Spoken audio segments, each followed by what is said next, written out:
Some would argue that this planet's rich cultures and languages give each of us our own unique identity. But looking around, from cities to nations to continents, our world is shaping up to be one big neighborhood. For one group of people, there is but only one identity and one trait, one voice and one truth, one heartbeat and one God. And uniting this ever-flourishing family is one gardener, one keeper, spreading the seeds of spirituality and watering all with God's grace.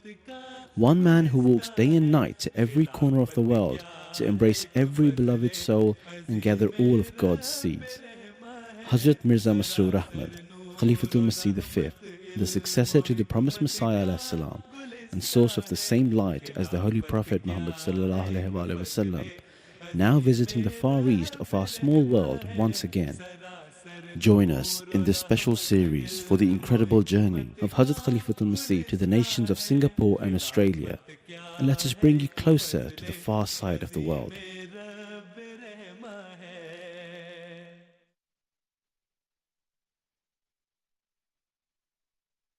In the previous episode, we took you to Singapore with Hazrat Khalifatul Masih and brought you the incredible stories of Ahmadi Muslims in East Asia and Huzoor's arrival in Sydney, his second trip to Australia so far. The Australian Ahmadiyya community is one of the earliest international communities established outside of India. Hazrat Musa Hassan Khan Sahib was the first Australian to enter the fold of Ahmadiyyat in 1903. The community has grown since then, establishing centres across Australia and becoming an integral part of Australian society. The first Ahmadiyya mosque in Australia was set up in Sydney, called the Badal Huda Mosque, which was to serve as the headquarters for the community. Unlike many international leaders, Huzoor spent many of his days in Australia, personally meeting over 3,000 members of the community.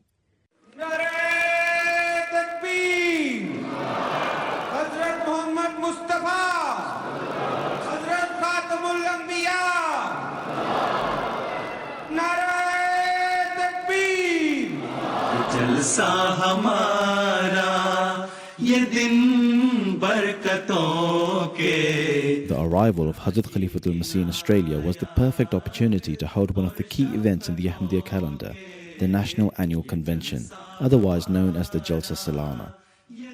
The convention was to be attended by more than 4,000 members of the community from in and around Australia, and it was to last 3 days.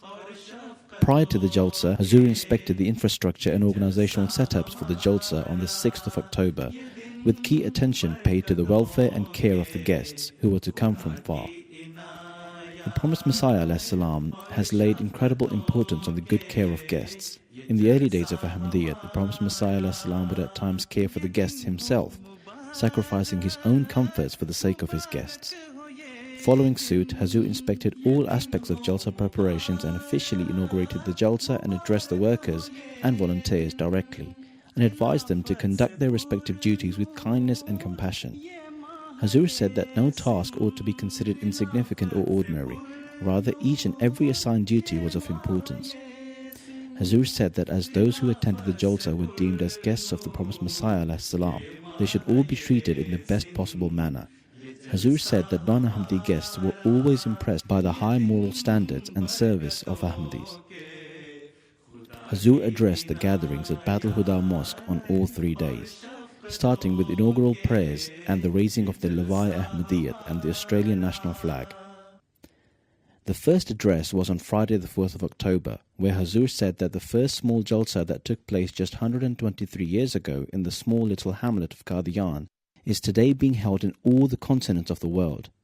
It's being held in a faraway continent like Australia, which is thousands of miles away from Qadian, and thousands of men, women and children are participating in it. Huzoor said that this same Jalsa, almost 1 month ago, was held with great majesty in the capital city of that country which governed over India for a very long period of time. Today, the officers and leaders of that country, and even the priests of that country, could not remain content without declaring that the message of Ahmadiyya Jama'at is the message of gathering people together, and that this message is the message of love, affection and brotherhood, and that this message needs to be spread throughout the world. अब अहमदी होने के बाद इन बातों और इन चीज़ों और उन तोक़ुआत की तलाश की ज़रूरत है جو حضرت مسیح موعود علیہ السلام نے ہم سے کی ہیں. یہ جلسے کے 3 دن کیونکہ اجتماعی طور پر روحانی ماحول کے دن ہیں، اس لیے ان دنوں میں خاص طور پر تلاش کر کے اور یہاں کے پروگراموں سے فائدہ اٹھا کر ہمیں ایک حقیقی احمدی بننے کی کوشش کرنے کی ضرورت ہے.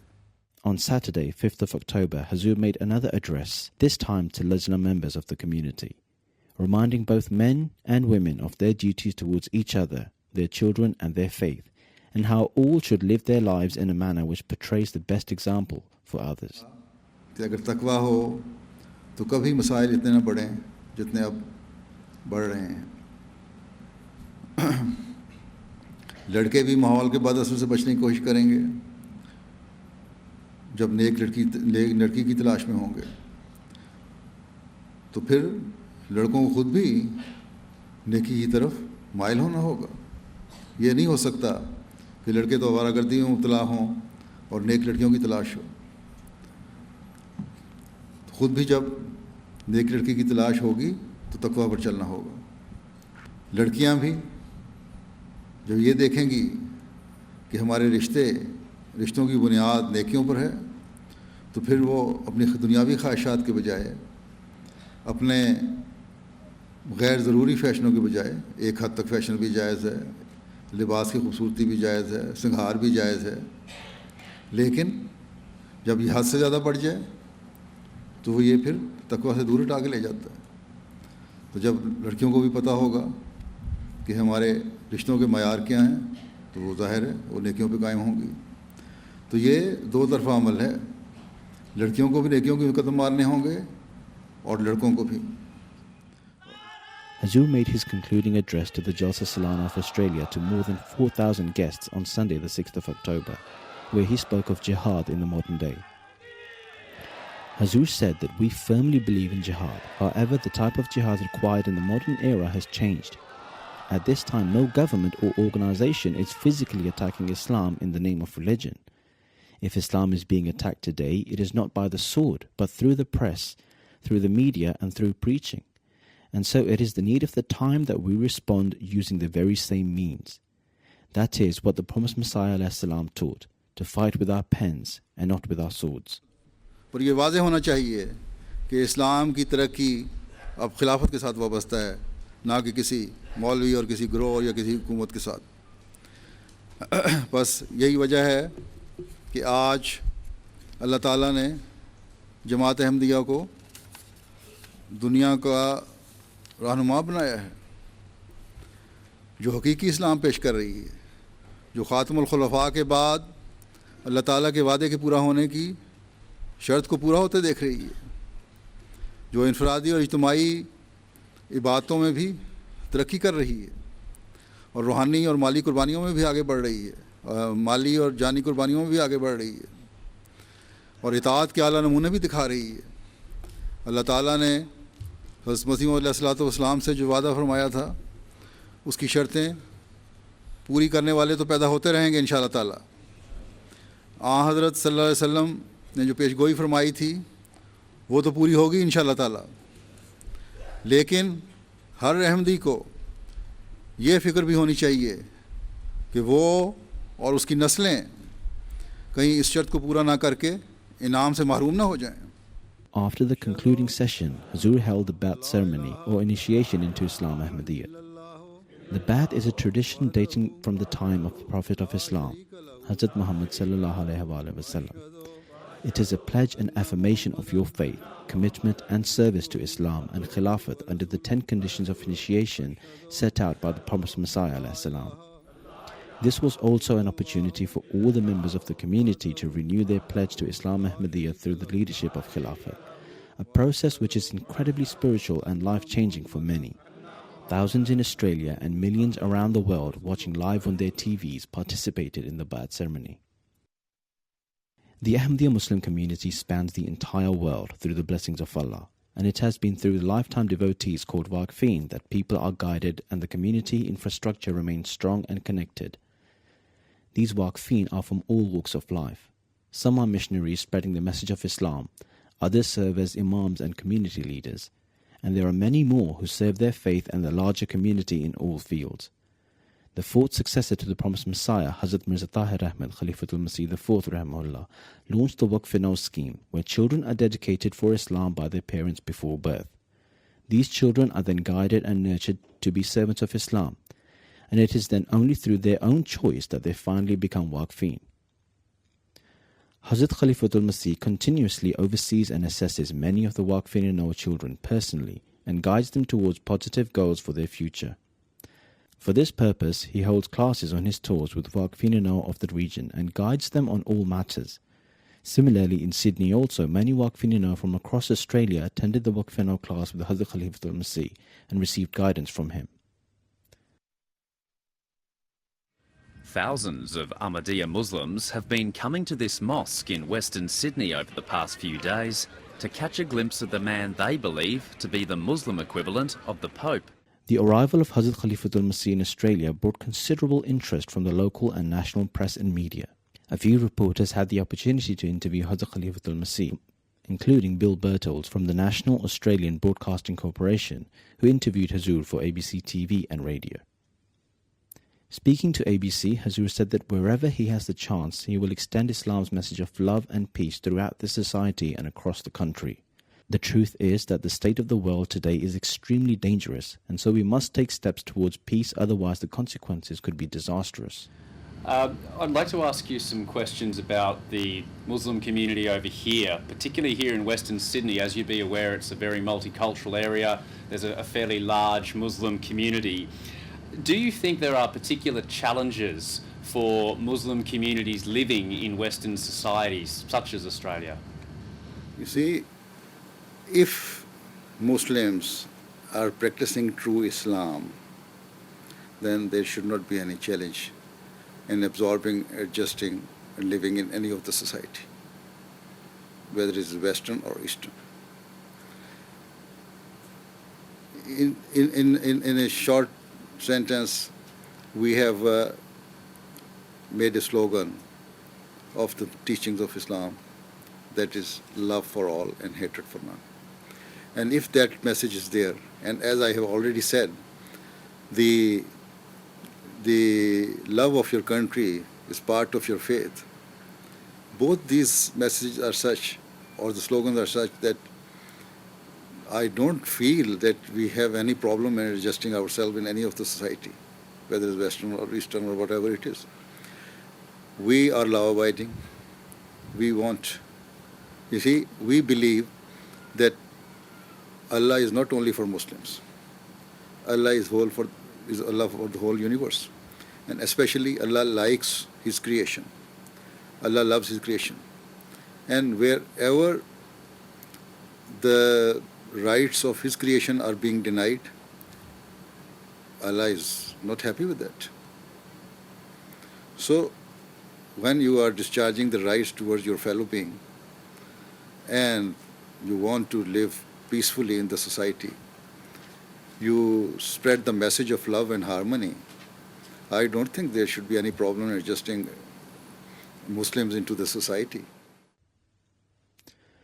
Soon after the Jalsa, Hazrat Amir al-Mu'mineen set his attention on the youth of the Ahmadiyya Muslim community in Australia.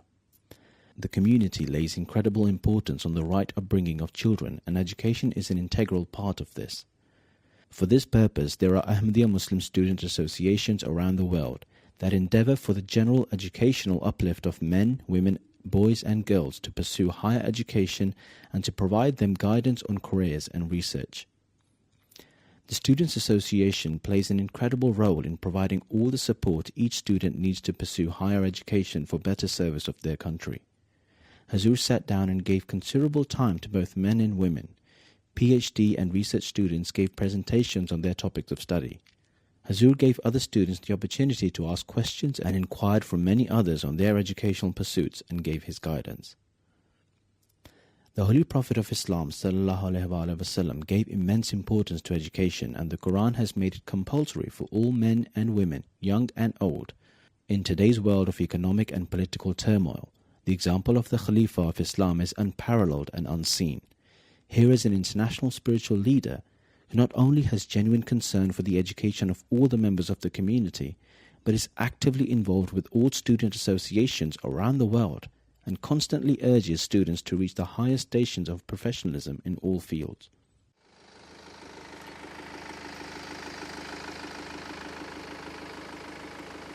On the 9th of October, Huzoor was to depart for his first visit to the Ahmadiyya Muslim community in Melbourne. After a brief flight, Huzoor arrived in Melbourne and was received by the local Ahmadiyya Muslim community president before departing for the Ahmadiyya Centre. Melbourne is Australia's second largest city and the cultural capital of Australia. The Ahmadiyya Centre in Melbourne was purchased in 2010 and was previously a theme park. The only standing structure remaining at the grounds was the function hall, which is now the Ahmadiyya Centre, which has the capacity for over 2,000 people. Upon Huzoor's arrival, hundreds of Ahmadi men, women and children lined the driveway and welcomed Huzoor onto his first visit to Melbourne.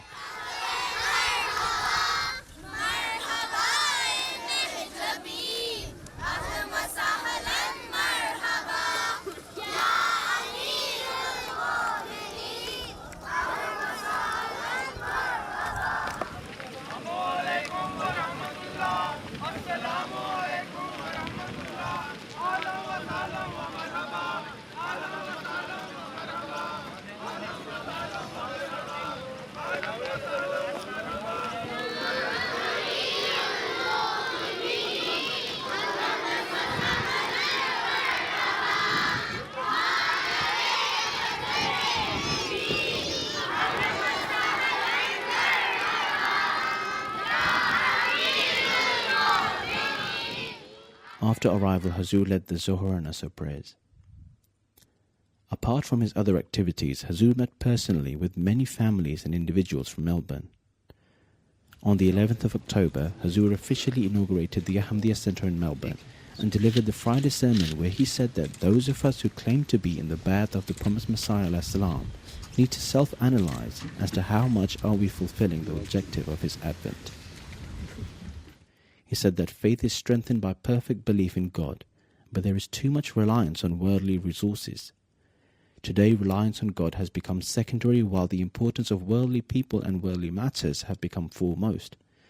If we have not recognized the being of God as it is due even after taking Bai'at, then it is of no value to call ourselves Ahmadi.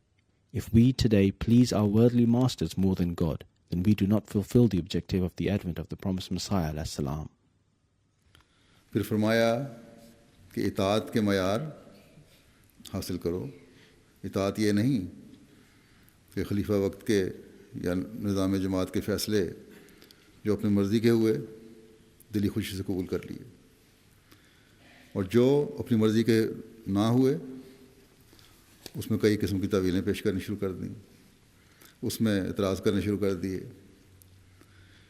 फरमाया कि ये बैत का दावा अगर है तो फिर इताअत भी कामिल होनी चाहिए।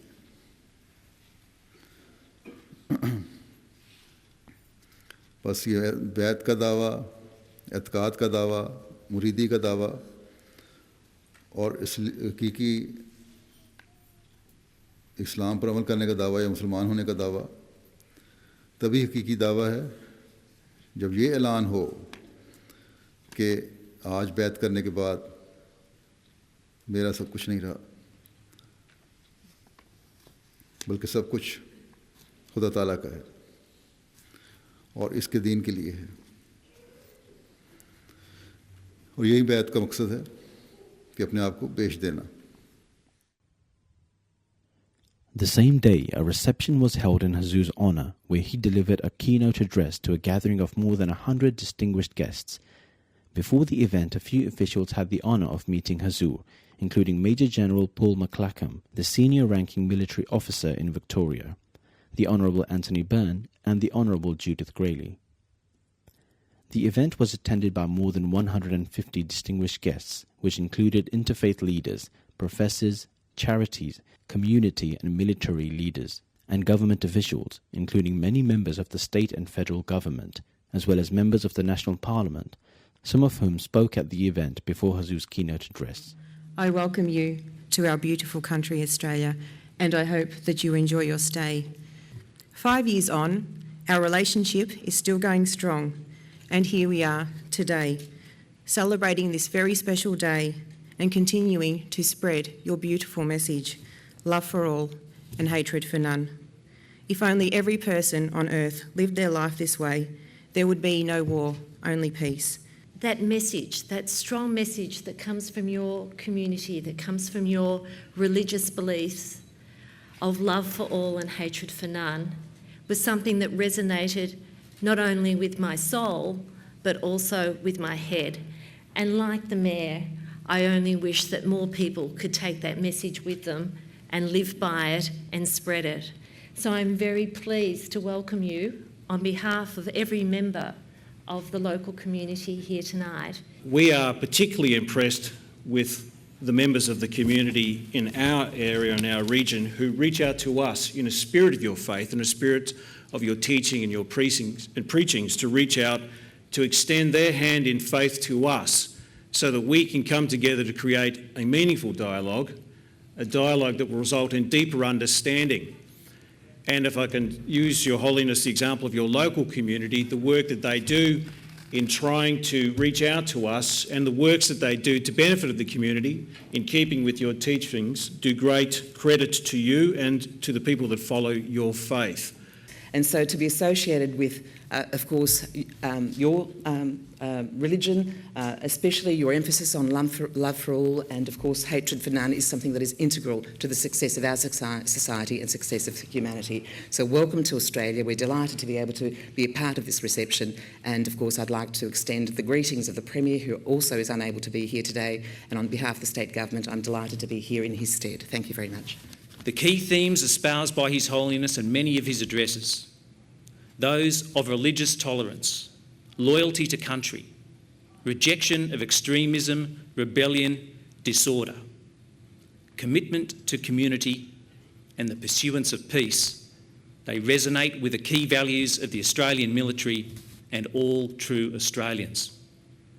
I honour the sacrifices and risks you take to bring these messages to the world, and thank you for your gracious visit to our country.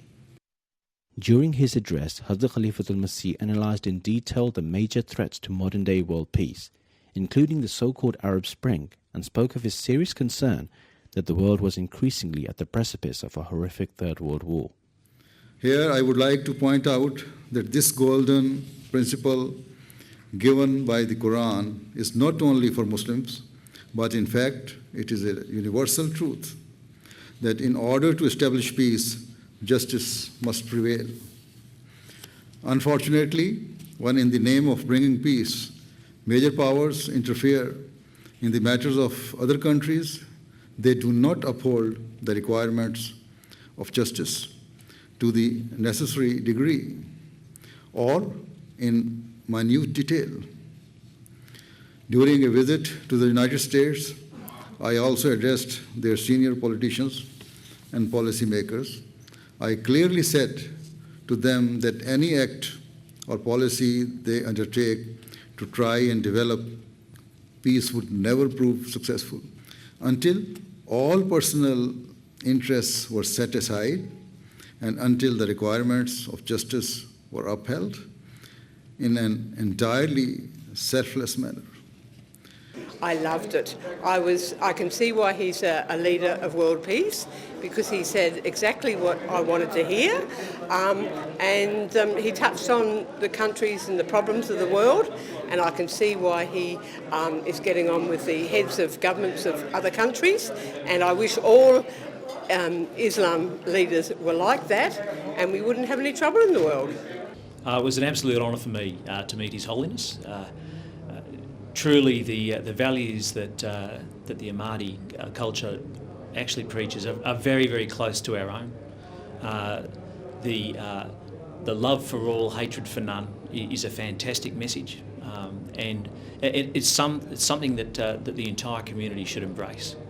Well, I thought his speech was very challenging, and I thought it was very important for us to be confronted with issues of the lack of justice in our world and the real importance of getting all people together to work together. There's not some people good, some people bad. We must always work together. And I thought that was the message that I took out of what he was saying. It seems like after seeing His Holiness that there's been a special seed of peace sown in Melbourne. What His Holiness spoke about as far as Syria is concerned is of world importance, and fortunately there's someone like him to say it to world leaders, to politicians, to get their attention, because someone has to get their attention, and he lives it. It's inspirational. I actually had an opportunity to go up to him and have a little chat with him. I asked a specific question about interfaith and peace building, and what he told me was very inspiring. Do you want to know what he told me? He said, peace begins with you. Peace begins at home. If you have peace in you, it means that you are projecting peace. And if every one of us had peace, it means that we'll be projecting peace to each other. That was very fundamental. That was very key to me. Just like Sydney, Huzoor also held Waqf classes for boys and girls in Melbourne. Earlier the same day, Huzoor visited a few landmarks around Melbourne, including the sky-high view 2,000 feet above sea level from Mount Dandenong.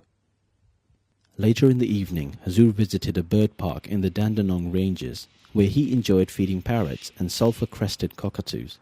These birds are naturally curious and very intelligent, and so are not shy to perch on shoulders and eat from hands. In the wild, when these birds feed on the ground, there is always one bird perched high on a tree, keeping a lookout for predators. In the wild, these birds can live up to 40 years. Some birds have even lived up to 70 years in captivity. The next day, Huzoor held classes with students from Melbourne and advised them on various matters concerning their education. Huzoor's blessed tour of Melbourne had come to a close, and on Monday the 14th of October, Huzoor departed for Sydney.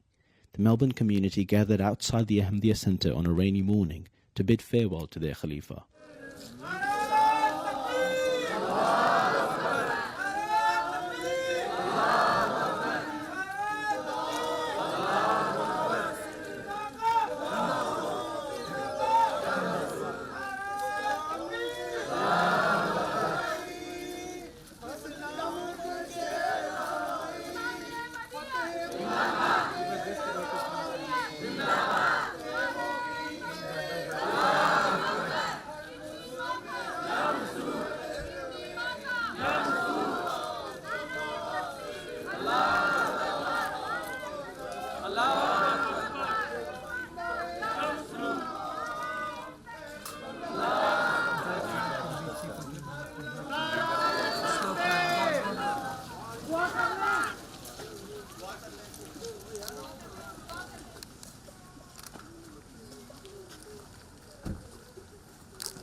Join us next week as we bring you more press coverage of Huzoor's tour. As leader of the Ahmadiyya, you've spent a lot of time promoting interfaith dialogue with followers of other streams of Islam. Has your work been successful? The historic reception held in Huzoor's honour in Sydney. Peace is Islam, and he's carrying the message of Islam to Australia in a way that no others have done. And it was just a beautiful message to convey to the wider Australian society. And Huzoor's visit to Brisbane. If you wish to catch up on any missed episodes, please go to www.ondemand.mta.tv to catch all episodes, as well as other MTA programs on your PC, tablet or smartphone.